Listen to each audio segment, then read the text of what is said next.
y en qué tipos de problemas esta tecnología puede resolver, ¿vale? Entonces, consideramos que es muy importante y muy beneficioso que las cosas fundamentales que hemos ido explicando, que tengáis confianza de que se han entendido.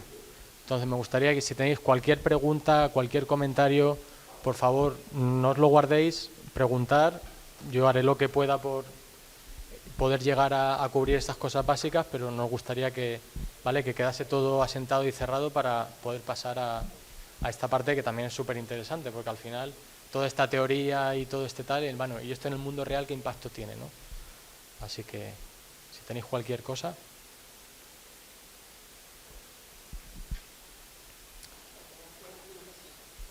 Sí. Me ha quedado claro, un minero es una empresa que tiene como un almacén lleno de ordenadores. Entonces, cada ordenador es lo que se llama el nodo y cada ordenador está, digamos, haciendo cálculos, todo lo deprisa que puede, para encontrar la solución al bloque, ¿no? Que es lo que hemos dicho que es cerrar el bloque. Entonces, simplemente, o sea, es algo muy sencillo, eso es un minero. Pensamos en personas, pero no son personas. Uno de estos almacenes puede tener 100.000 ordenadores. Entonces, cada minero puede ser de un tamaño muy distinto. Las cosas interesantes de los mineros es que tienen que hacer muchas inversiones y, por tanto, son personas que necesitan estar dentro de la legalidad en el mundo de hoy, ¿no? Y eso también redunda en la confianza en el sistema. ¿Alguna otra duda respecto a los mineros? La otra cosa es qué hace un minero, ¿no? Que lo vamos a, digamos, así resumimos. El minero lo que hace es comprobar que una persona que quiere hacer una transacción es el dueño de su firma, es decir, es quien dice que es, y tiene los huchos, es decir, los bitcoins, las monedas necesarias para hacer la operación que desea hacer. Eso es a lo que se dedica. Y una vez que comprueba eso, va almacenando este tipo de operaciones dentro de un bloque, mientras que hace una computación para resolver ese puzzle del que hemos hablado, y cuando lo resuelve, cierra el bloque. Cuando cierra el bloque, a él se le acreditan los fees, o sea, los pagos por todas las transacciones que iban dentro del bloque, y además se lleva el subsidio. Ahí no acaba la cosa, porque acordaos que hemos hablado de un incentivo para que el minero sea honesto. Los demás mineros tienen que comprobar que todo se ha hecho con honestidad, y si eso es cierto, empiezan a construir el siguiente bloque encima del bloque que el minero ha cerrado, ¿no? Entonces, esto es, a grosso modo, las labores que hace la minería. No hemos hablado de la arquitectura, me acabo de dar cuenta. Si hablo de la arquitectura... Es que, no, es que hay otros servicios que se dan, porque claro, imaginad que hay empresas que pueden estar guardando miles y miles y miles de transacciones, pero ahora la pregunta es, imaginad que necesitamos encontrarlas, ¿dónde están?, ¿no? Sí. Voy a hacer un resumen de lo que considero que son los puntos súper importantes para aterrizarlo en el mundo real, ¿vale? Número 1, base de datos distribuida. Información pública. Remover. Quitar intermediarios, lo cual nos ayuda con la eficiencia, y costes de transacción bajos para poder ser más competitivos, ¿vale? Entonces, mejorar la confianza, quitar intermediarios y tener transparencia, ¿vale? Son como 3 pilares, sin entrar en conceptos, pero este es como conceptos súper importantes sobre los que ahora podemos construir. Bien, así que nada, doy paso a compañero Carlos, que tiene un montón de... Sí.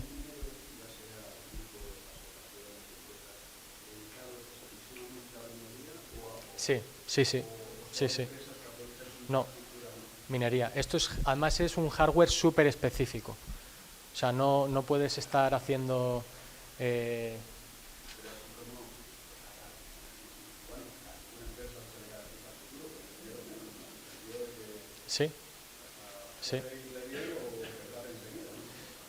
Sí, a ver, como cualquier negocio, ¿no? Hay relativa incertidumbre, pero tú al final puedes echar las cuentas y sacar cuál es la estructura de costes, ¿no? Es decir, si ahora hay una potencia de la red, los mineros que están ahora mismo pueden hacer 5 millones de combinaciones por segundo para encontrar ese bloque, ¿no?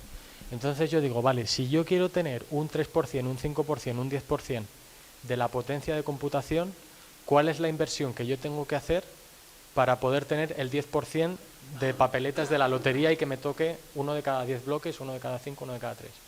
Y tú a partir de ahí pues puedes hacer un poquito de desglose, ¿no? En plan, vale, me voy a gastar ahora 5 millones, pero cada día aproximadamente voy a ganar tanto. Y luego empiezas a meter contingencias. ¿Qué pasa si el precio baja? ¿Qué pasa si el precio sube? ¿Qué pasa si entra más? Entonces, bueno, no es una cosa tan... Es... Claro. Claro, serán por fees o serán por... Sí. Es complejo, pero bueno, también es un buen negocio. Hay gente que, bueno, que le ha ido muy bien. Y mira, un minero en la red de BTC que mina un bloque está en torno a 300.000, 350.000 cada 10 minutos.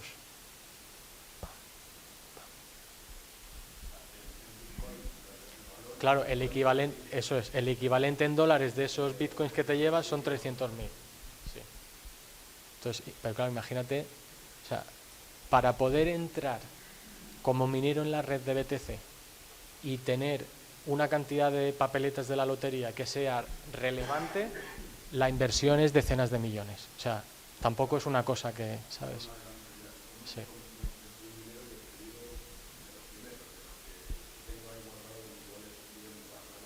Sí, sí, sí.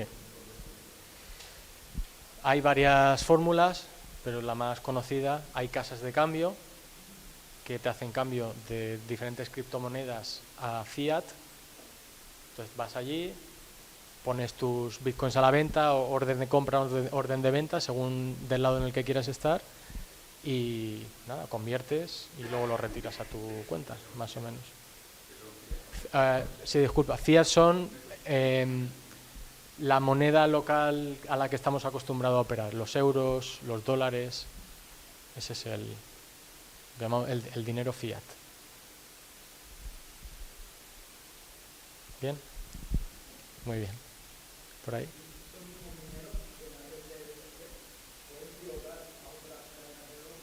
Correcto, sí.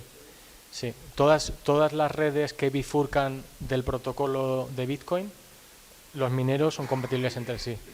De hecho, hay cosas interesantes, ¿vale? ¿Qué ocurre?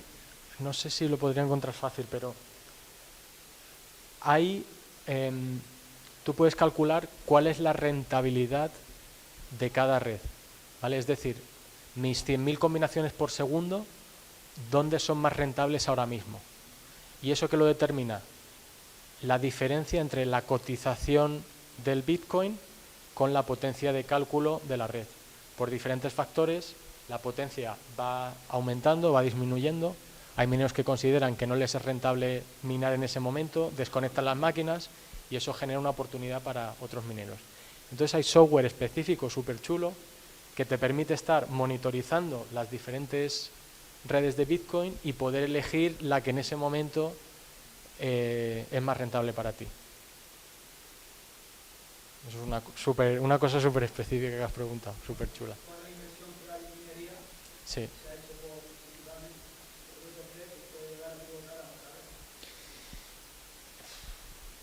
Entiendo que sí, porque claro, históricamente lo que tiene detrás lleva mucho más tiempo, ¿no? Pero tú, por ejemplo, como minero humilde, igual no te puedes permitir entrar con 10 millones, pero igual puedes entrar con 500.000 o 1.000.000, como si fueran aquí patatas fritas, pero en una red que tiene menor potencia de cálculo, te permite comprar más papeletas, ¿vale? Entonces también cuando encuentres un bloque, pues vas a ganar menos dinero, pero al menos, claro, tienes un 10%, un 15%, por decir un número, ¿no? Entonces estos son temas para muchísimo juego pero vaya, que al final esto es un negocio y hay que pensarlo como el negocio que es, considerar todas las variables y ¿vale? Que esto no son 10 personas en su casa corriendo un ordenador y verificando transacciones, ¿sabes? Que es algo muy fuerte. Sí, sí.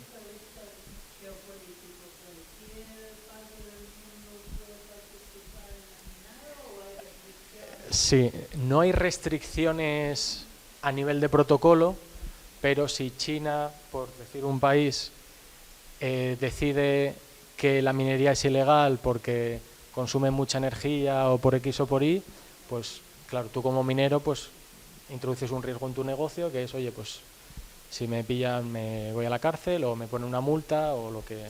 Y eso pues sí que ha ocurrido, ¿vale? Eso sí que... Eso es. Intuyo que habías escuchado algo, ¿no? ¿Algún...?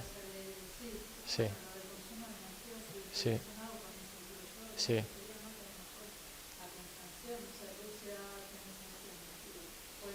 sí. Sí, ahí, claro.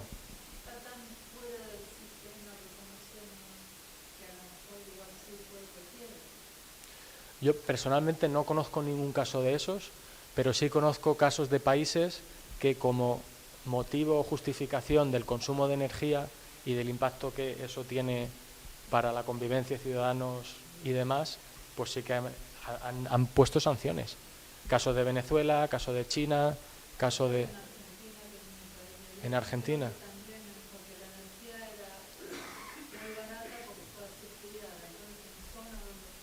Claro.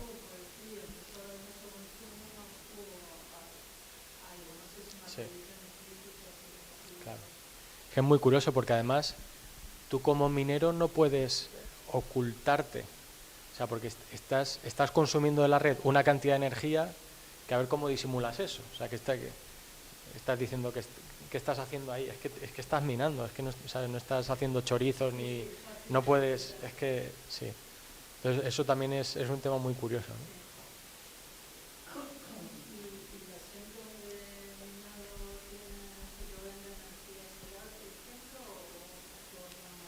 Lo que tú quieras. Esto es otra cosa muy bonita también. ¿Cuál es el incentivo del minero? Ganar dinero. ¿Qué pasa si yo soy capaz de reducir mis costes? ¿Cuál es la energía más barata que puedo? Entonces, como minero, incluso yo estoy dispuesto a invertir dinero en investigación y desarrollo de nuevas formas de energía más baratas. O sea, ¿sabes cómo? Fíjate, la minería, o sea, la prueba de trabajo, que es este protocolo de encontrar la combinación de los bloques y demás, que es muy castigado por la energía que consume, al mismo tiempo las personas involucradas, que son los mineros, tienen un incentivo enorme de poder encontrar formas de energía lo más baratas posibles, ¿sabes?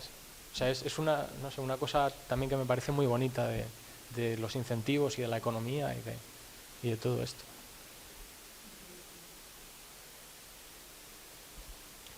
Me queda poca agua ya, ¿eh? A ver cómo...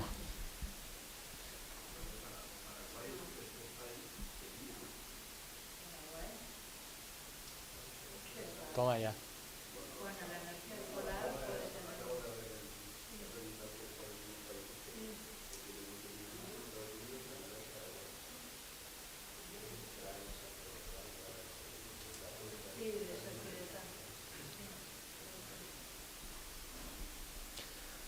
Bueno, si os parece, ¿vale? Lo dejamos aquí. Doy paso a mi compañero Axel, que tiene también muchas más cosas interesantes que comentar. Bueno, lo pasas tú. Pues eso para hablar. Muy buenas, ¿qué tal todo? ¿Todo bien? Habéis visto que el mundo de la blockchain es enorme, la tecnología es súper compleja, me gusta mucho porque también hay mucho nivel, habéis pillado las cosas súper rápido y es impresionante porque cuando se habla de transacciones, que si de hashing, que si no sé qué, es súper complicado pillar esas cosas súper rápido y encima que es una tecnología más o menos nueva, que lleva unos años en el mercado y que los casos de uso actualmente para la blockchain son también bastante específicos. Uno de los problemas de la blockchain principalmente, voy a pasar la diapositiva, perdona, así repaso los fundamentos, voy a repasar un poco los fundamentos, pero uno de los problemas de la blockchain es que la gente quiere poner blockchain a absolutamente todo. Y entonces al final no sabes exactamente para qué se utiliza la blockchain. porque quieren ponerlo para el horno de su casa, quieren ponerlo para limpiar su casa. Y al final, si fuera para eso, yo tendría 8 blockchains en casa. Y no es solamente para eso. Lo bueno de la blockchain es que los casos de uso que resuelve la blockchain solamente pueden ser resueltas por blockchain. Y es que en el mundo actual tenemos varios problemas. Uno de ellos es que tú no eres el propietario de tus propios activos. Por ejemplo, en el Banco Santander, si tú ves el balance que tú tienes, es solamente un salario digital. Realmente tú eres el propietario de ese dinero que hay detrás. Si tú vas a un cajero y quieres sacar, por ejemplo, 10.000 euros, ¿puedes? Pues resulta que no, porque hay un montón de limitaciones. Y después, ¿alguien de vosotros conoce a alguien que se llama Hacienda? Bueno, supongo que todos conocéis a Hacienda, ¿no? Pues Hacienda puede bloquearte dinero del banco, por ejemplo, si quiere, te puede quitar dinero, de hecho te lo quita automáticamente. Tú no te falta ni que le des su permiso, él te quita ese dinero. Entonces tú no eres el propietario. La blockchain, en cierta forma, viene a resolver eso, ¿no? Que tú eres el propietario de tus activos. Nadie puede bloquearte esos activos, nadie puede transferirlos sin que tú no quieras transferirlos. Entonces tú tienes la propiedad total, y esto no solamente se aplica en transacciones de dinero, sino también en, como comentó Rafa, en videojuegos. Por ejemplo, si tú tienes cartas, esas cartas te pertenecen, y pasa en muchas cosas también de otro tipo de activos digitales, que ahora hablaremos. Después, falta de confianza. Imaginemos que tú vas a crear un coche, ¿no? Vas a construir un coche, Ford va a crear un coche. Ese coche tiene un montón de piezas. Esas piezas, hay un montón de entidades que trabajan en conjunto para crear esas piezas. El problema es que esas entidades tienen que trabajar en conjunto pero sin confianza, porque los dueños no son los mismos, por lo tanto tienen bases de datos diferentes. La confianza no es total. Necesitas algún mecanismo para compartir esos datos entre cada entidad sin que la confianza se vea afectada. Entonces aquí la blockchain también, como veremos en algunos casos de uso que ya se están aplicando en Ford y en algunos sitios de automoción y de fábricas industriales, que la blockchain permite y asegura que una cosa ha sucedido así y punto, porque ahora veremos también los sellos de tiempo y tal. Otra, sin transparencia. Esto es algo que vemos todos los días en el gobierno. ¿Qué pasa en el gobierno? Que no sabemos exactamente a dónde va nuestro dinero, no hay transparencia total. Esto sería una buena solución de si alguien quiere mover un euro de nuestro bolsillo, del bolsillo de cualquiera, que sepamos exactamente a dónde va dirigido, exactamente en qué se lo gastan. Esto la blockchain también puede servir, porque cada cosa que tú haces se puede ver. Es anónima, por así decirlo, pero si alguien sabe cuál es tu cartera, por así decirlo, pueden saber cuáles son los pagos que tú has hecho. Para hacer un resumen, supongo que ya lo sabéis, pero por si acaso, porque esto es lo que vamos a tocar ahora mismo en los casos de uso, y para entender los casos de uso hay que entender el concepto de blockchain en general. Voy a hacer solamente un resumen muy sencillo. En la blockchain te permite introducir datos inmutables. Es decir, una vez que tú pones el dato en la blockchain, no se puede eliminar, ni se puede modificar. Y no solamente eso, sino que cuando se introduce el dato, se pone una fecha, se pone un sello de tiempo. Si yo, por ejemplo, pongo que he hecho una pizza al horno a las 3 de la tarde, pues se guarda la blockchain como que he hecho una pizza al horno a las 3 de la tarde. Y eso ya no se puede modificar, eso ya se guarda ahí de por vida. Entonces, acordaros bien que es inmutable, no se puede eliminar, y acordaros bien que va con un sello de tiempo, que obviamente no se puede modificar también.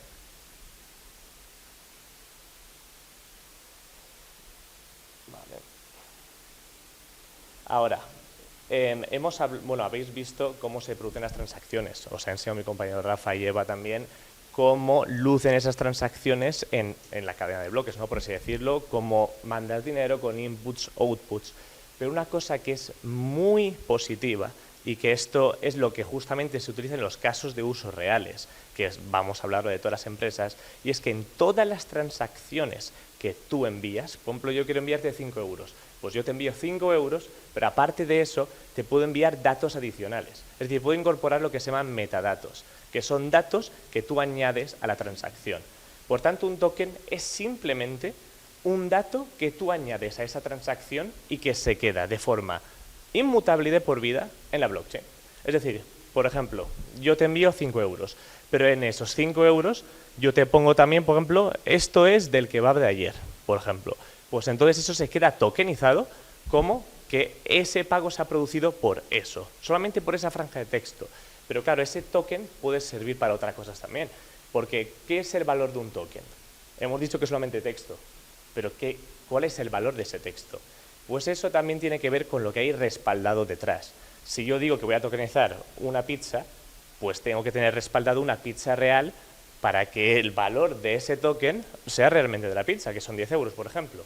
Pero es que eso se puede extrapolar a millones de cosas diferentes. Activos digitales, cartas en videojuegos, por ejemplo, otras criptomonedas, como habéis dicho, Bitcoin Cash, BSV, lo que sea, pues al final un token es simplemente como una franja de texto que identifica algo. Esto, vale, voy a ver si puedo abrirlo para enseñaros cómo luce. Un momento.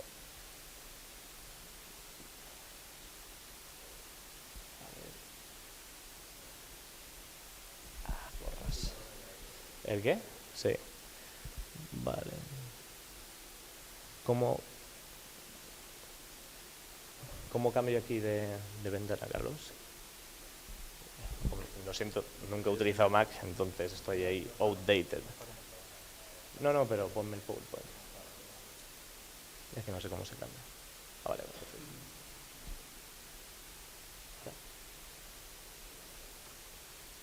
Vale, ahora. Perfecto. Bueno, pues igual no se ve del todo bien, pero esto es como lo que habéis visto antes, esto es una transacción monetaria con inputs, no alguien se quiere gastar algo de dinero y lo utiliza para enviárselo a alguien. Pero como podéis ver aquí no solamente estás gastando dinero, sino que también estás introduciendo datos. Y estos datos son los que crean la descripción de ese token. Pero aquí puedes guardar bastantes cosas y con información realmente importante. Y es que si vamos a la parte del hashing de datos, porque esto lo ha comentado mi compañera Eva, pero quiero repetirlo un poco más. Un hash es simplemente tú introduces una imagen, un vídeo, lo que sea, y puedes literalmente transformarlo en unos datos que identifican completamente a ese elemento. Si yo, por ejemplo, hago un hashing de una imagen y alguien modifica solamente un píxel de esa imagen, el hash es totalmente diferente. Ahora, combina eso que vas a guardar este dato en la blockchain. ¿Qué significa esto? Que estás guardando algo inmutable que no se puede eliminar y que encima, si alguien por fuera cambia solamente un pequeño dato, cambia ese hash. Entonces alguien puede decir, vale, me has cambiado el hash, esto es un dato diferente, pero quiero saber cuál era el original. Pues puedes ir a la blockchain y ver que en tal día y en tal fecha se ha guardado el hash original. Y esto podemos verlo, por ejemplo, en lo que he comentado antes, que varias entidades trabajan en conjunto para crear un mismo producto y no hay una relación de confianza detrás. Entonces, imaginaros que la Ford Motor Company dice, mira, a una fábrica quiero que me fabriquéis lunas de coche, ¿vale? Y estas lunas de coche quiero que sean así, así y así. Entonces, imaginemos que no utilizamos blockchain, que utilizamos una base de datos central. Pues entonces la fábrica que hace la luna del coche apunta los datos, hace el vídeo, ¿no?, de la fabricación de la luna y lo guarda en su base de datos. Y ahora viene Ford, coge la luna del coche, la pone y dice, pero ¿esto que me habéis traído qué es? Si esto no es lo que te he pedido, es totalmente lo contrario, no es ni una luna, es una tontería. Entonces, ¿cómo se defiende la otra persona? Porque imaginaos que la persona que lo ha fabricado de repente modifica la base de datos, porque como es central puede modificarla, y la modifica para que le beneficie a él. Es un problema bastante grave, porque imaginemos que vamos a un juicio o tienen que devolver esa luna o tienen que volver a rehacerla o tiene que haber algún culpable. ¿Cómo se hace? Porque la base de datos se puede modificar completamente. Pues entonces, si esto se introduce completamente en la blockchain, si el vídeo de cómo se hace esa luna se introduce directamente en la blockchain, nadie puede modificarlo, porque está firmado con ese sello de tiempo. Entonces, si el 3 de febrero yo te hice la luna del coche y de repente yo modifico la base de datos el 6 de febrero, pues entonces Ford puede decir, es que me estás mintiendo, me estás mintiendo porque la blockchain pone una cosa totalmente diferente. Entonces, eso es un caso de uso que es bastante, que se utiliza actualmente, justamente. Hashing de datos, hashing de imágenes, vídeos o cualquier tipo de información y se guarda directamente en la blockchain. Así, todas las empresas pueden confiar entre ellos porque saben que los datos son totalmente reales y no han sido modificados.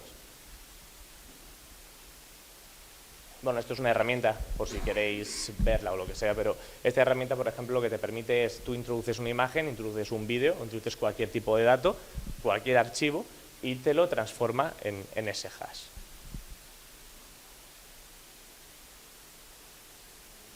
Vale, pues como he comentado, la trazabilidad en Web3, uno de los casos de uso principales, Ford ya lo está utilizando para las lunas de su coche. Hay un montón de entidades que no confían entre ellos. Expander es una empresa justamente que realiza este tipo que utiliza la blockchain para ese tipo de cosas justamente y viene muy bien. ¿Tienes que seguir un poco con eso? Bueno, si quieres, vale. Bueno, si quieres, dime tú. Vale. Sí. Buenas tardes a todos. Como comentaba mi compañero, una de las partes más importantes es saber cómo integrar blockchain en lo que lo que conocemos día a día, algo que veamos tangible, algo que estemos paseando, pensemos en ello, o cada uno del nicho a que corresponda y tenga ese foco en su pensamiento. Entonces, ¿qué ventajas tenemos respecto a sistemas tradicionales, por ejemplo? La confianza, como ha hablado él, es muy importante. ¿Por qué? Porque hay dos entidades que no se ponen de acuerdo en el proceso de un producto cuando se entrega al cliente final. Entonces, esto va a crear disputas. Tenemos que conseguir que esas disputas sean con el menor tiempo posible solucionadas, porque esto repercute pues, a la economía de cada empresa, etcétera, etcétera. Luego, la transparencia en ese proceso. O sea, esto lo que va a hacer es que la gente tenga más confianza cuando interactúe entre ellos. Lo mismo que con las bases de datos. Dos bases de datos que no se comunican, no hay transparencia, o sea, no se conocen. Necesitamos hacer que se conozcan y se comuniquen, pero de forma que puedan confiar, pero también a la vez verificar. Tú puedes confiar en alguien, pero si no verificas esos datos, estamos en las mismas, que lo puede cambiar en cualquier momento, como ha dicho el compañero. ¿Esto a qué lleva? A reducción de fraudes o errores. Y luego también a un historial completo de auditoría. O sea, tenemos todo el proceso creado para luego también aceptar que la regulación... Perdona, ¿se escucha bien? Perdona. Luego también para que el historial esté completo en auditoría. O sea, la regulación hace que podamos estar totalmente alineados con lo que luego nos van a pedir otras entidades.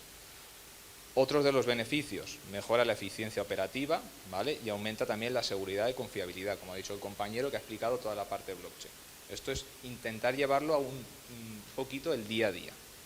Prevención también de manipulación o errores, o sea, lo que comentaba de cuando una base de datos pasa un proceso de calidad y llega un operario y para que todo ese lote en una fábrica no sea tirado a la basura, directamente cambia ese dato.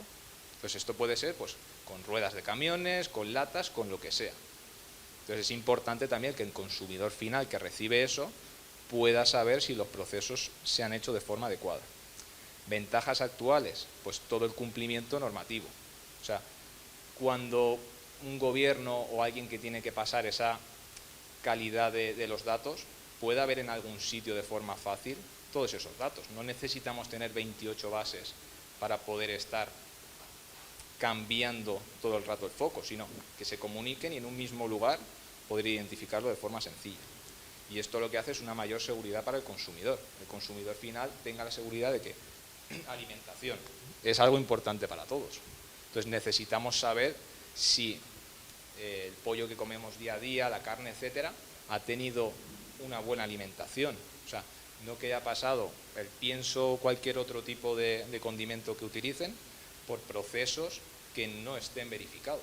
Es una parte muy importante. O sea, para mí creo que es esencial, en que eso la población sea consciente de que necesitamos saber lo que estamos consumiendo y blockchain puede solucionarlo de forma muy sencilla.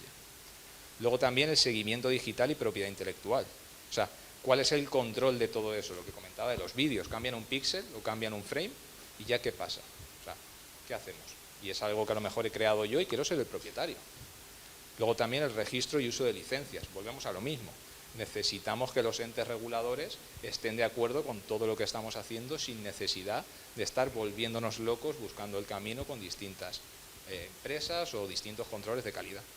Y luego, por último, todo esto puede llevarse a otro nivel con propiedad y transferencia de activos digitales, NFTs. O sea, todo eso que nosotros tenemos como un dato de valor, también podemos pensar en cómo monetizarlo para otras empresas. O sea, si yo tengo un control de calidad que funciona muy bien, puedo monetizar toda esa cadena de valor que tengo en ese proceso, aunque sea pequeñito, y vendérselo a otra empresa. Perdonad. Entonces, es muy importante tener conciencia de todo lo que se puede hacer para las distintas cosas. ¿Quieres seguir tú con este proceso ahora? Esto es un proceso que se hace actualmente en industria, pero esto se puede extrapolar a todo. Y esto es el proceso que realmente blockchain aporta valor al día a día. Entonces, va a explicar un poco, él que es una persona más técnica, el cómo se puede poner esto, digamos, del cielo al suelo, de cómo lo llevamos al día a día. Claro, esto es más o menos lo que os he explicado antes, que es la fase del hashing de la propia imagen o del propio vídeo. Tú al final, cuando tú vas a crear el producto, en vez de hacer el vídeo y simplemente guardarlo en la base de datos y que después pueda ser modificado, tú haces el vídeo y grabas cómo se hace, por ejemplo, una luna del coche, una lata o cualquier otra cosa, y ese vídeo, el propio vídeo, lo hasheas y lo guardas donde es en la blockchain. Esto es un sistema que sirve para monitorizar y para guardar de forma totalmente automática en la blockchain todos estos procesos, porque al final puede parecer complejo. No me refiero cómo vamos a hashear el vídeo, cómo vamos a enviarlo, cuando igual se hacen 1 millón de latas al día, por ejemplo. Por eso es muy importante también que la tecnología que vayas a utilizar sea altamente escalable, para que pueda permitir que puedas hacer cientos de transacciones dentro de la blockchain y que puedan ser guardadas. Pues este sistema lo que hace es justamente permitir eso, que todas estas transacciones se guarden en la blockchain y guarden ese hash del vídeo o de la imagen. Por tanto, si en un juicio alguien necesita saber cómo se ha hecho esa luna del coche, cómo se han hecho esas latas, por qué ha fallado, cuál es el problema que ha habido, se puede saber exactamente quién ha sido el causante, quién ha sido el que ha realizado esas latas, quién ha realizado esa luna del coche y qué es lo que ha pasado realmente. Y también si se ha podido modificar, si detrás ha habido una persona detrás que ha modificado la base de datos a propósito para ocultar pruebas, por ejemplo. Entonces esto es positivo para eso, para justamente ver si ha habido cualquier tipo de modificación, y esto en un juicio se puede utilizar perfectamente. Aquí, como hemos dicho también, Handcash es uno de nuestros monederos que ya habéis más o menos utilizado en la anterior sesión, que pueden ser utilizados para hacer transacciones en la red. Y es que nosotros en la blockchain de BSV justamente no solamente utilizamos esto para hacer pagos, sino que también incorporamos todo esto a los videojuegos. No sé si estáis acostumbrados a los juegos tipo de cartas, Hearthstone, lo que sea, no mucho tal vez. Pues cuando tú compras cualquier cosa en un videojuego, tú no eres el propietario real de ese juego. Y eso abre un abanico de problemas de seguridad increíbles. ¿No sabéis los hackeos que hay absolutamente todos los días por gente que simplemente tiene un ítem en un videojuego y solamente quiere vendérselo a otra persona? Ahora, ¿cuál es esa solución? Si tú quieres vender algo que tú tienes en un juego o cualquier plataforma, necesitas dar tu cuenta, tu usuario y tu contraseña. Y esa es la única forma en la que se produce esa venta, porque tú no eres el propietario de esos activos, sino que es el juego, la base de datos, que está almacenando esos activos. En la blockchain todo eso lo eliminas por completo, porque tú eres el propietario total de tus activos y no dependes de una base de datos, no dependes de una base de datos que pueda cerrar, por ejemplo.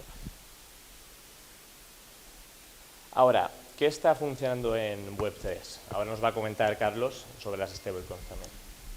Antes ha habido una persona, creo que eras tú, si no me equivoco, que ha comentado la importancia de los stablecoins y cómo se utiliza esto. Entonces, es una parte, digamos, muy cripto, en vez de tanto en infraestructura como lo que estamos hablando ahora, pero es un proceso que nos ayuda a incorporar todo el resto de cosas y que la gente en otros países tiene como muy asentado y esos conocimientos son muy, muy sólidos. Entonces, por ejemplo, en Argentina, que decías tú que eras de allí, la gente necesita refugiarse contra la inflación. y la gente no tiene cómo, no tiene herramientas, el gobierno no se las da, los bancos tampoco, ni lo público ni lo privado. ¿Qué han hecho? Solucionarlo por ellos mismos.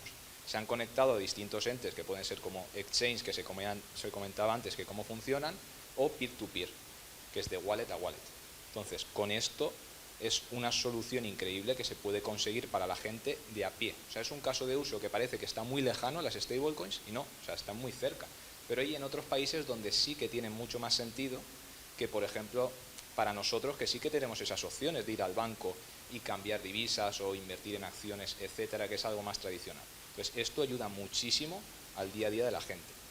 Ahí, dime.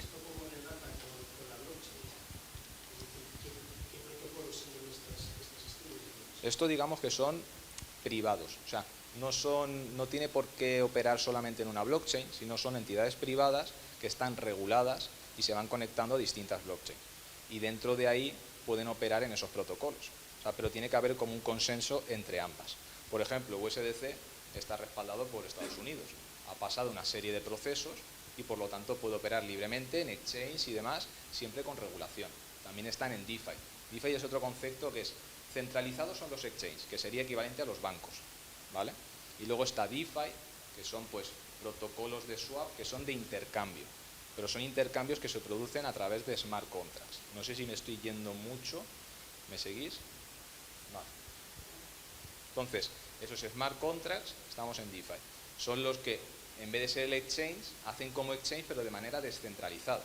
O sea, tenemos centralizado exchange, descentralizado DeFi, con los smart contracts, que es de wallet a wallet. Entonces, volviendo a tu pregunta, ¿cómo pueden operar? Integrándose esas entidades que han lanzado ese token, porque es un token, pero representa el respaldo uno a uno, ¿vale? De una moneda. En este caso, como se comentaba antes, manda el dólar. O sea, sobre el dólar es sobre lo que todo, es un entorno que gira todo a través de eso. Y se puede poner pues con bonos, con oro y demás como respaldo. Entonces,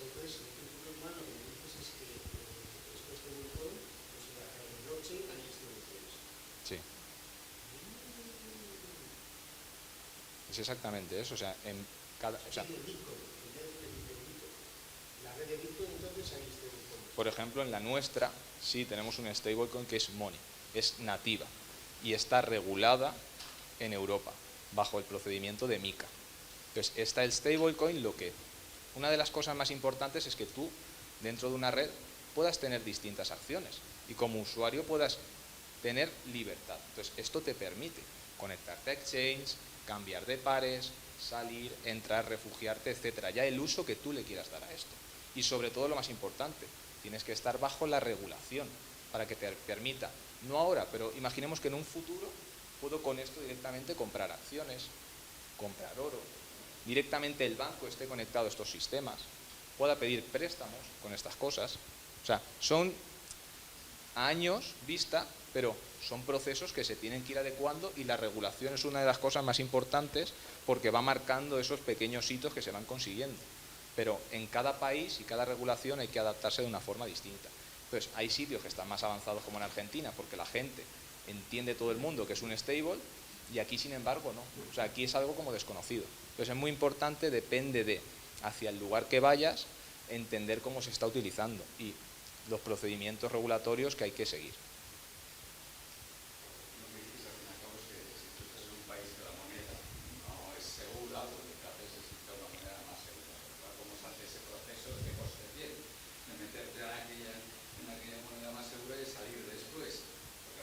Vale.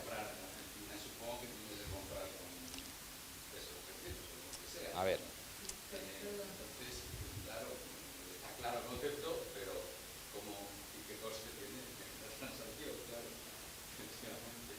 ¿Continúo o quieres? En Argentina estaba prohibido comprar más de $200 por mes. Entonces la gente que tenía capacidad de ahorro y estaba habituada a comprar dólares y no podía, invertir en propiedad equivalente. Exactamente. Era como una vía de escape a... Sí, exacto.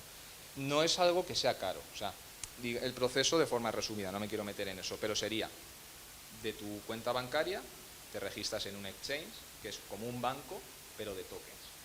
Entonces te registras y haces una transferencia. Esa transferencia llega y te hacen la conversión de, por ejemplo, euros a USDC. o a Money, ¿vale? Que son stables. Y con esa stable tú ya puedes entrar a mercado y cambiarlo por un token que tú quieras. Ese sería, digamos, el proceso lineal y sencillo. Comisiones, pues ahí ya estamos dependiendo de la empresa con la que tú quieras hacerlo y lo que ponga. No me sé las comisiones de todas las empresas, pero cada una te da una serie de condiciones al hacer esas acciones.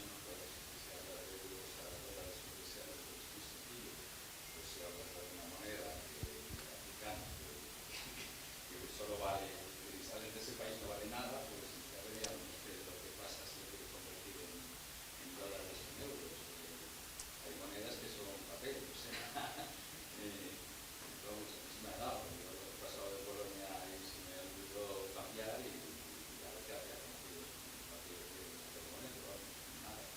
Entonces, no sé qué pasa cuando quieres meter en una cadena de estas. Si hablamos de euros o dólares, luego no hay ningún problema absolutamente, pero hay otras monedas que se lo más complicado. Claro, eso es como lo que pasó, por ejemplo, en Argentina, que tenían una limitación. Entonces ahí ya pues la gente tiene que ir un poco jugando y viendo cómo puede pues, saltar esa barrera. Pero no todo está solucionado. O sea, hay cosas aún por hacer. ¿Alguna pregunta más sobre esto? Vale, tokenización de activos reales. O sea, real world assets. Esto básicamente todos conocéis lo que es el real estate. O sea, inmobiliarias hay en todos los sitios, todo el mundo lo conoce. Si queremos, por ejemplo, comprar, estamos en Madrid, queremos comprar una casa en el País Vasco. ¿Cómo tenemos que ir allí o tiene que haber un intermediario por nosotros que actúe en este caso, vaya a notario, ir a notario, que venga? Pues con esto se soluciona. Lo que comentaba antes una persona que estaba aquí, que las entidades notariales, que no son públicas, tampoco son 100% privadas, sino que se comunican entre ellas y tienen que estar con gestorías, con luego el ente regulatorio que te lo acepte, etcétera. Todo ese tipo de proceso burocrático se podría eliminar con esto. Pero la cuestión no es eliminar a esas personas que trabajan. La cuestión es coordinarlas mejor y comunicarlas mejor y que todo eso fluya, que tenga sentido y que tenga todo valor sin quitar a nadie de su puesto de trabajo. Porque se puede comunicar y se puede verificar todo lo que se hace y tener unos estándares. Si no llegamos al punto de quitar gente de sus trabajos, sino de darle facilidades y herramientas en su día a día. Que algo que a ti te cueste, un proceso de tener que ir, volver, etcétera, ¿no? Que tú vayas al notario y puedas directamente hacer ese proceso con él ahí, porque tienes una identidad digital, que ahora hablará el compañero un poco de pasaporte digital, que tengas un poquito todo este tema de sistemas que ya conocemos, pero solamente el gobierno tiene implantado de forma a pinceladas, que pueda ir en el resto de sectores implementándose para que el día a día del ciudadano sea más sencillo hacer todos esos procesos. Pero volviendo otra vez, tienes que ir acompañado de lo que te dejan hacer, porque todo esto, aunque seas privado, siempre acabas en el sector público metiéndote un poquito. Y ahí es cuando si tienes soluciones muy buenas, pero no acompañas, te frenas. Volviendo al tema de real world assets, hay miles de millones que se está haciendo con esto.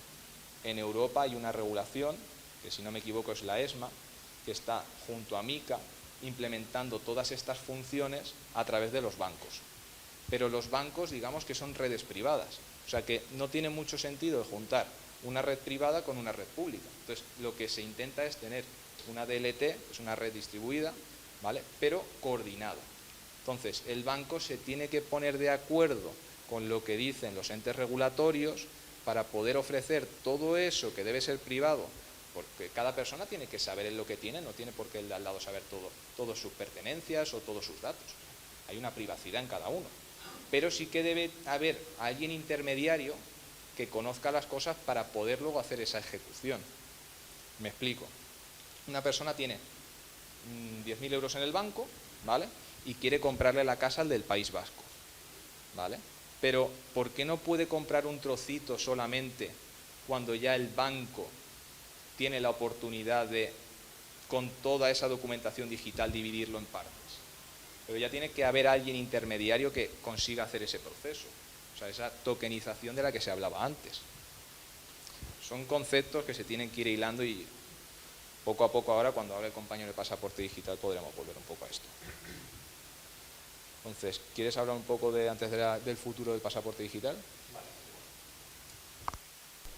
Uno de los problemas que tenemos actualmente, no solamente en España, sino en un montón de países, es la identidad digital. Y eso os voy a poner un ejemplo muy sencillo. Vosotros tenéis un historial médico en la comunidad autónoma en la que vosotros estáis. En la zona en la que vosotros estáis tenéis un historial médico. Vosotros os ponéis malo, os pasa cualquier cosa y tenéis que ir al hospital y presuntamente tienen tus datos y pueden actuar dependiendo del historial médico que tengas. El problema es que no es que te vayas a otro país, pero tú te vas a la comunidad autónoma de al lado y lo más probable es que esa interoperabilidad, es decir, que tengan tu historial médico en otra comunidad autónoma, no lo tengan. Entonces, si hay algo que tú no puedes decir, imagínate que estás en un proceso o tienes un problema en el que pues, no puedes hablar, te encuentras muy mal, no sabes exactamente qué te está pasando, ni puedes comunicar cuál es tu historial médico. Entonces, ¿me quieres decir que no pueden acceder a tu historial médico una comunidad autónoma que es de España? Pues eso es un problema muy grave y eso está pasando actualmente también. Con blockchain, por ejemplo, tu historial médico estaría directamente en la blockchain, de forma, obviamente, con criptografía. Obviamente no podría todo el mundo ver el historial médico, solamente lo podrías ver tú. Y podrías desbloquear ese historial médico simplemente con tu SIP. Y si el médico tiene acceso a tu SIP, podría desbloquear ese historial médico a través de la blockchain. Y eso lo puede hacer directamente desde cualquier parte del mundo. Si te vas a Estados Unidos, por ejemplo, pueden utilizar tu SIP española para desbloquear ese historial médico. Y eso solamente es algo que pueda utilizarse con la blockchain. Porque o si no, imaginaos, Estados Unidos necesitaría tener una base de datos con el historial médico de cada una de las personas de cada uno de los países. Y eso es totalmente inviable, eso es imposible. Necesitas tener una base de datos o una plataforma que combine todo eso de todos los historiales médicos de todas las personas. Y la única forma de hacer eso es utilizar un sistema con esta tecnología. Y ahora, sobre el futuro de la tecnología. Los sistemas IoT actualmente no están súper implementados en la blockchain, pero cada vez se están implementando cada vez más. Imaginaos que queréis comprobar la temperatura del campo y queréis comprobar 100% que nadie va a modificar esos datos que recoge el sistema IoT del campo y los mete en una base de datos. Pues los sistemas IoT están empezando a actualizarse en la blockchain y están empezando a actuar de forma totalmente automatizada e independiente. Es decir, que nadie maneja el sistema IoT, sino que el sistema IoT tiene como inteligencia propia y es capaz de recoger los datos y enviarlos directamente a la blockchain sin que haya un intermediario que sea capaz de modificar esos datos antes de que vaya a esa base de datos. Vale, ¿quieres comentar algo? Sí, de los procesos de IoT.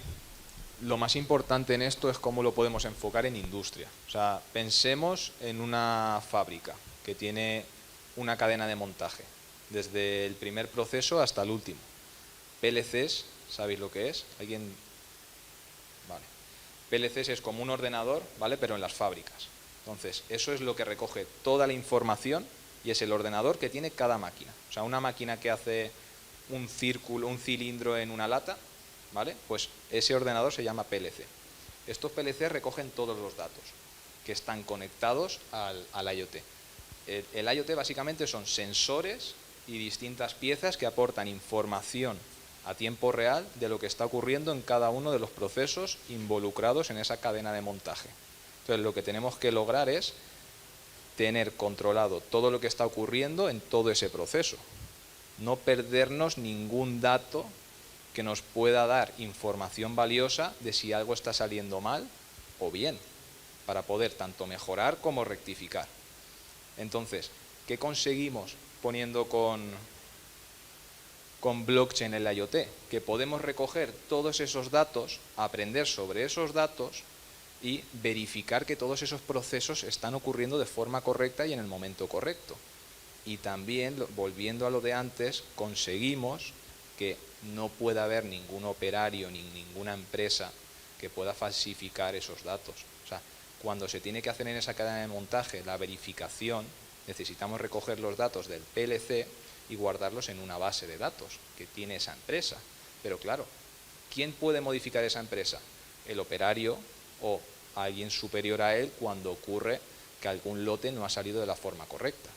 Si eso ocurre, puedes estar haciendo un fraude al cliente final que puede ser otra empresa que te compra ese producto o puede ser cualquiera de nosotros cuando vamos a comprar al supermercado. Entonces, ¿qué ventajas tiene esto? Volviendo a lo mismo, que blockchain verifica que ningún ente de una empresa privada pueda modificar un proceso de calidad y que necesitamos en todo eso estar al tanto. O sea, no podemos dejar nada que nos involucre en nuestro día a día a costa de que no sabemos. Que yo siempre pongo el ejemplo de alimentación, porque es que es algo que a todos nos afecta. Entonces, es muy importante todo eso tenerlo controlado.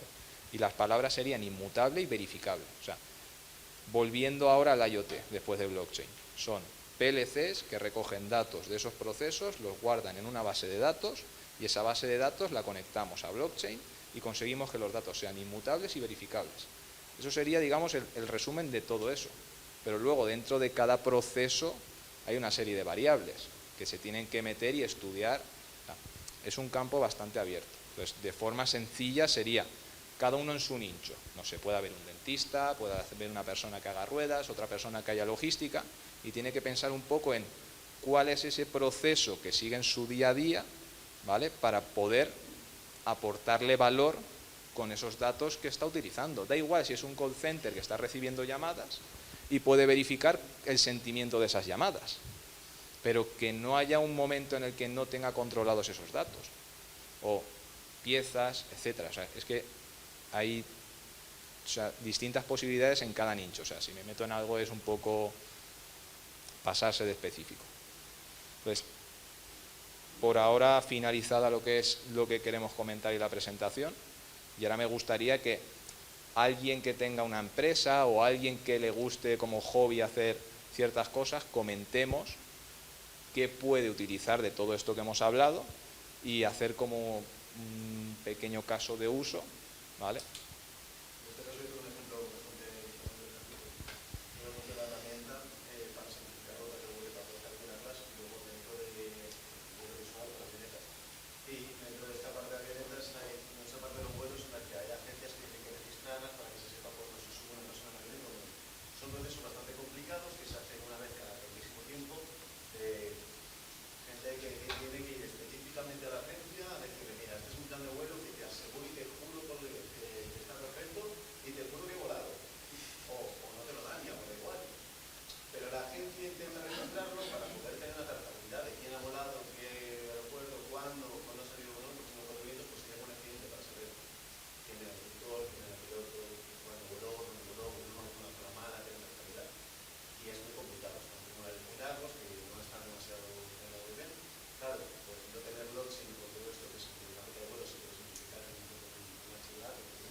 Sobre todo que no se pueden alterar esos datos, que ocurre cualquier desastre o cualquier imprevisto y siempre hay alguien responsable, y esto lo que hace es que la gente tenga confianza por esa persona que va a hacer ese vuelo o esa empresa que lo gestiona, y aparte la empresa tiene como esa responsabilidad extra de, oye, que ahora me están mirando con lupa y que no puedo cambiar nada de lo que haga, que aunque vaya un día y no esté atento a lo que estoy haciendo, es mi responsabilidad. O sea, es como hacer a la gente responsable de lo que está haciendo, que eso hay veces que se pierde mucho en los trabajos. La gente ya no se siente como responsable de ciertos actos o ciertas responsabilidades y se pierde totalmente el sentido de la palabra. Perdona, no, que simplemente quería también comentar un par de casos de uso en los que estuvimos trabajando. Uno también tiene que ver con vehículos no operados, o sea, con drones, y tiene que ver con los permisos, ¿no? Entonces, lo que pasa es que ahora mismo para hacer vuelos de drones, por ciudad y dependiendo por dónde vayas, si vas, por ejemplo, cerca de aeropuertos o lo que sea, tienen que extenderte permisos y estos permisos tardan un montón de tiempo. Entonces, una manera digamos, de aligerarlos es dando certificaciones de blockchain. y particularmente, no solamente para lo que es la obtención del permiso, sino para lo que es luego la vigilancia de la ruta que se ha seguido. Es decir, el dron puede tener un localizador GPS que va dibujando una ruta, tipo como lo que hemos visto en la empresa esta que estaba recogiendo los plásticos, etcétera, etcétera, pues algo así, para demostrar que el operador no se ha desviado de la ruta que ha sido aprobada. Entonces, esto tiene muchos impactos en multas o, por ejemplo, en responsabilidades civiles o criminales, que puede haber el caso, porque si otro operador se sale de su ruta, ¿quién ha sido el culpable? Obviamente la gente miente bastante, ¿no? Entonces, es una manera de quitar riesgos de la operación. Y nosotros también estuvimos trabajando en otro caso, que era utilizando cadena de bloques para lo que era la limpieza de las pistas de aterrizaje de los aeropuertos. Entonces, actualmente, las pistas de aterrizaje, para poder dar permisos que los vuelos siguientes salgan, pues tienen que estar limpias y se suelen mandar unas camionetas que van como a 50 kilómetros por hora de ida y de vuelta, pues con 2 tíos ahí metidos mirando para los lados y tal, para que ver que aquello está más o menos limpio, ¿no? El problema es que eso te deja una pista inutilizada, pues si son 4 kilómetros para allá y de vuelta, pues media hora o así la tienes parada, si no más. Entonces estuvimos proponiendo un caso de uso que era poner unos drones atados, o sea, cordonados, ¿no?, que estuvieran justo fuera de la pista, pero que lo que hicieran es, según ya sale el avión, y bueno, casi inmediatamente los puedes soltar, pueden tomar fotografía, LIDAR, pueden observar lo que hay en la pista, en lo que es su ángulo de visión. Y esa información se analiza con contratos inteligentes, o sea, se queda registrada cadena de bloques, contratos inteligentes, y se manda a las personas que son responsables de las pistas. Entonces, como hay muchos algoritmos que te pueden identificar los objetos, tú dices, bueno, pues yo he visto un objeto, esto que es potencialmente un tornillo, tiene tal tamaño, o tiene... Entonces, todo eso, unido a la cadena de bloques, lo que hacía era proveer, primero, digamos, hacer las pistas de aterrizaje y despegue más rentables, ¿no? Pero por otro lado, tener una cadena de responsabilidad, de comunicación y de responsabilidad, que estaba gestionada con los contratos inteligentes y con la capacidad de almacenar todas las órdenes, todas las fotos, todas las películas, etcétera, etcétera, dentro de la cadena de bloques, ¿no? Entonces, bueno, nosotros tenemos otros amigos que también tienen, lo que estábamos hablando de alimentación, pues tienen una empresa que lo que se dedica es a dar seguimiento a cierto tipo de comidas. En el caso más general es pescado, ¿no?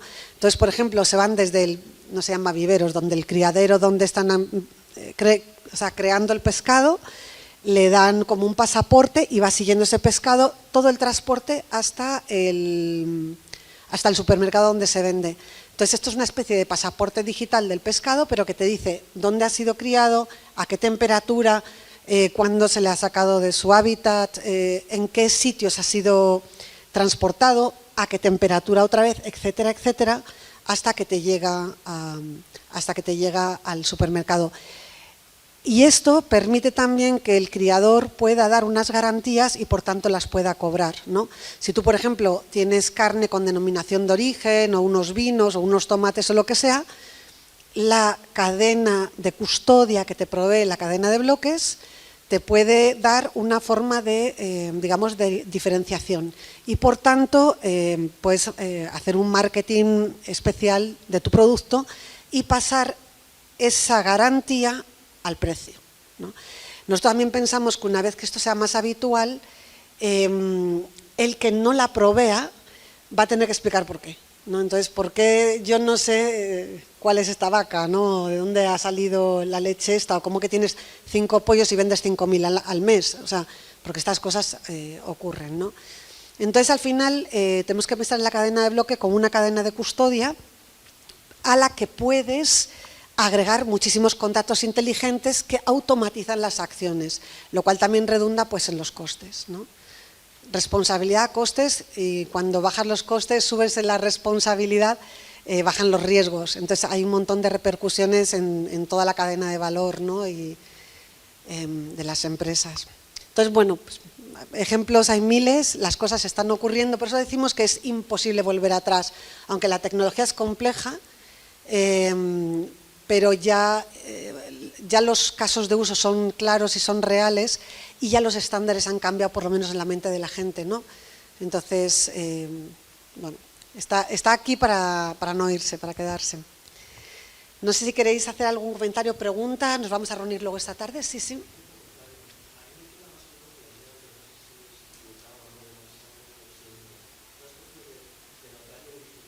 Uh-huh.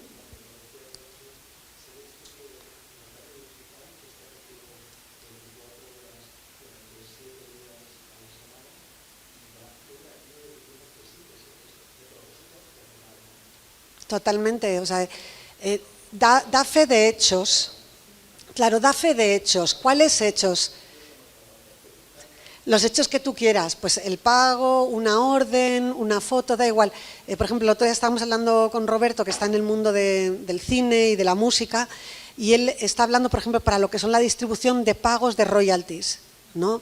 Pues con contratos automáticos, es decir, con contratos inteligentes, lo puedes hacer perfectamente, puedes registrar tu propiedad y luego cuando alguien la usa, por ejemplo, en el mundo de la música en radio, inmediatamente se genera un pago que paga pues los céntimos que sean al dueño de esa canción, ¿no? Entonces, de una manera es un sistema de vigilancia, pero de otra manera también es un sistema muy eficiente de distribución de beneficios. Como estábamos hablando al principio, que Satoshi Nakamoto tenía en su cabeza cómo podíamos tener una economía que estuviera más repartida, que no estuviera tan dominada por intermediarios, pues esto precisamente es un contribuidor.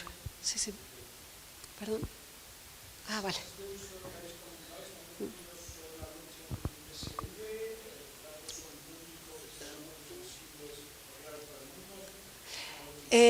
La BSV es sigue el protocolo Bitcoin, por lo cual es lo que se llama semi-anónimo. ¿Eso qué quiere decir? Anonimiza los datos de las operaciones con los hashes que hemos visto, pero toda esa data se guarda porque tiene que ser, vamos a ver, si tú vuelves a coger el hash de esa data, tiene que darte el mismo hash.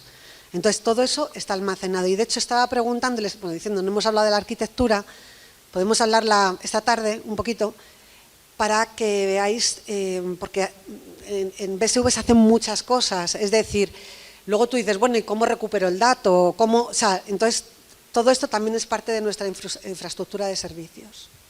Entonces, si queréis, luego cuando nos reunamos por la tarde podemos hablar cualquier cosa que, aparte de lo que traemos nosotros, pero cualquier otra cosa que se os ocurra, podemos comentarla. ¿Sí? Ajá.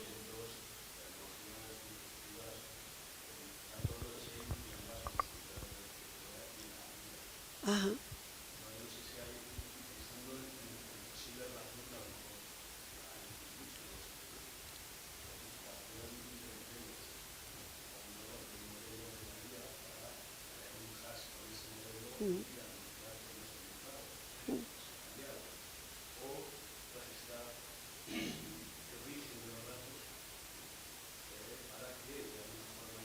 Claro. Claro.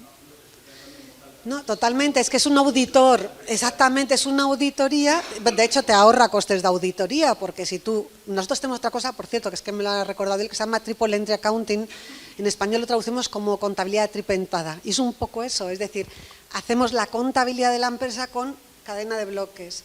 ¿Por qué? Porque entonces, digamos, casas el pago con el recibo, ¿no? El proveedor con el comprador. Y hay un testigo por medio, el auditor, que es la cadena de bloques, ¿no? Entonces tienes 3 entradas para cada operación, ¿no? Y eso es un poco lo mismo, es un testigo que no puede ser corrompido y al que puedes recurrir para hacer las comprobaciones necesarias inmediatamente. Sí, bueno, eso ya...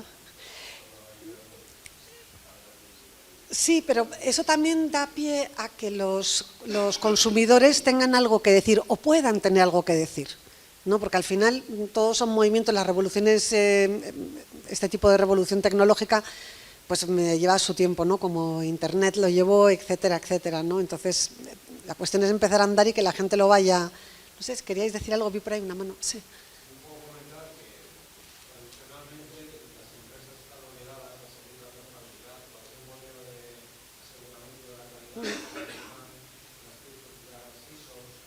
Sí.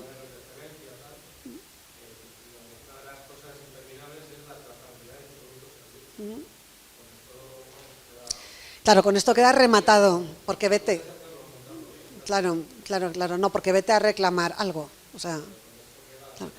Todo lo que es la obsolescencia programada, por ejemplo, con esto es que acabamos con ello. ¿Sabes? Es que dices, bueno, aparte de las votaciones, etcétera, etcétera. Entonces, los casos de uso son infinitos, son interesantes y están para mejorar la vida de las personas. O sea, que esperemos, nosotros estamos siempre muy ilusionados, muy enamorados de esta tecnología y esperamos también pasar este entusiasmo, ¿no?, a vosotros. Sí.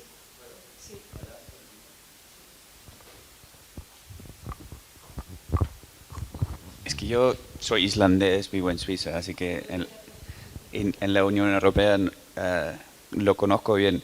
Lo que es interesante en España, lo que va a pasar es el Digital Product Passport, el pasaporte del producto digital. Y esta es una solución que no necesariamente se tiene que basar en blockchain, pero va a entrar en ley el año que viene para baterías y pilas y luego para todo lo que es textiles. Hasta 2030, 2031, todos los productos que entran en la Unión Europea tienen que tener un pasaporte digital. Entonces ya va a entrar en ley.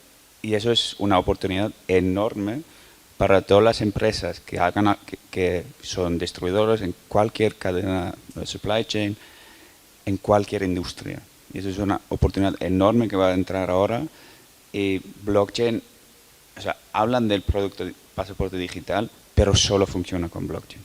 O sea que no hay otra tecnología que pueda soportar esa cantidad y esa trazabilidad. Entonces creo que simplemente hablando de casos de uso, los stablecoins son ahora muy de moda. Eso es el segundo boom que va, y de ahí ya van a venir más, porque de ahí ya la gente va a aprender más de los beneficios de blockchain, etcétera. Por eso hay que tomar nota con estos. DPP se llama. Como para redondear, bueno, yo tengo formación de informática, pero antigua. Pero esto sería como el software de base para crecer y hacer cualquier software de aplicaciones, ¿no? O sea, es como una base. Es lo mismo, Claro. es como es un programa informático. Sí, por Es eso. entender como un programa informático. Sí. Sí, eso es lo que saco como conclusión de haber oído Sí, todo. sí. lo Sobre que se habéis pueden dicho. construir muchas cosas. Claro, O sea, y que se pueden digamos hacer- que tienen que saber los que quieran construir esto, quiere decir qué conocimientos, qué formación. Lo que tienen que conocer muy bien son los protocolos, Ah, para saber exactamente qué puede hacer cada cadena de bloques, porque hemos hablado un poco de crecimiento, ¿no?, y de sostenibilidad. Cuando mencionamos sostenibilidad, lo que nos referíamos es que la capacidad de la cadena de bloques tiene que ser capaz de servir a la empresa. ¿Y eso qué significa? Primero que la tienes que poder hacer un análisis sobre el coste de adquisición de la cadena de bloques, tienes que poder hacer un análisis del servicio que te va a dar y los Claro. ahorros que te supone. Si tú creces, tiene que poder crecer contigo. Tiene que estar funcionando para ti 24/7 Sí. y tiene que estar haciendo los servicios de una cadena de bloques que son distintos de una red distribuida, una cadena de bloques privada, etcétera, etcétera. O sea, por eso nosotros insistimos, cadena de bloques pública, porque eso es auditable. Sí. Entonces, esa es la diferencia, sigue siendo semianónimo, como veis, todas las operaciones están con su hash, no hay manera que sepas qué ha pasado ahí, pero esto es lo que te da la garantía de que está funcionando como Dios manda, ¿no? Entonces es una cuestión de mirar qué cadenas de bloque funcionan así, qué cadenas de bloque son lo suficientemente baratas para poder ser sostenible, etcétera, etcétera, y que te compense. Y si es BSB, habla con nosotros. Perfecto, Claro. entendido. Claro, no, tenemos un ecosistema alrededor de nosotros que pueden analizar cualquier tipo de situación. Yo os puedo dar tarjetas que he traído, o sea, tengo ahí una caja de tarjetas, las puedo repartir y tal, ¿no? Pero sobre todo nos encanta, porque nosotros somos del Departamento de Educación, hacemos casos de uso, o sea, hacemos todo, escribimos casos, o sea que... Y nos encanta, es una investigación, como digo yo, Research and Development, ¿no? Investigación y desarrollo, casos de usos reales, de empresas reales y situaciones reales. Se entiende mucho mejor con los casos de uso. Sí. Que es muy Y interesante. solucionas problemas reales, Sí. que son los importantes, ¿no? Sí, pero en la Sí, sí. sociedad es como que no se habla mucho, ¿no? De esto. Bueno, como en todo hay intereses. Si tú eres Visa, no vas a querer que te quiten Claro. del medio. Bueno, Ahora tenemos unas transparencias estupendas que os podemos decir todo lo que ha hecho Visa con cadena de bloques, pero no con una buena, con una privada que ellos mismos han desarrollado, etcétera, ¿no? Entonces, bueno, pues esto es una lucha entre Claro. una tecnología obsoleta que se va y una nueva que entra y que es compleja de entender, etcétera. Entonces, bueno, tiene su proceso y tiene sus tiempos. Pero, Bueno, veremos entonces cómo crece seguramente. Eso. Espero. por supuesto. Nos reunimos de nuevo a las 4 aquí mismo. Así que hasta entonces.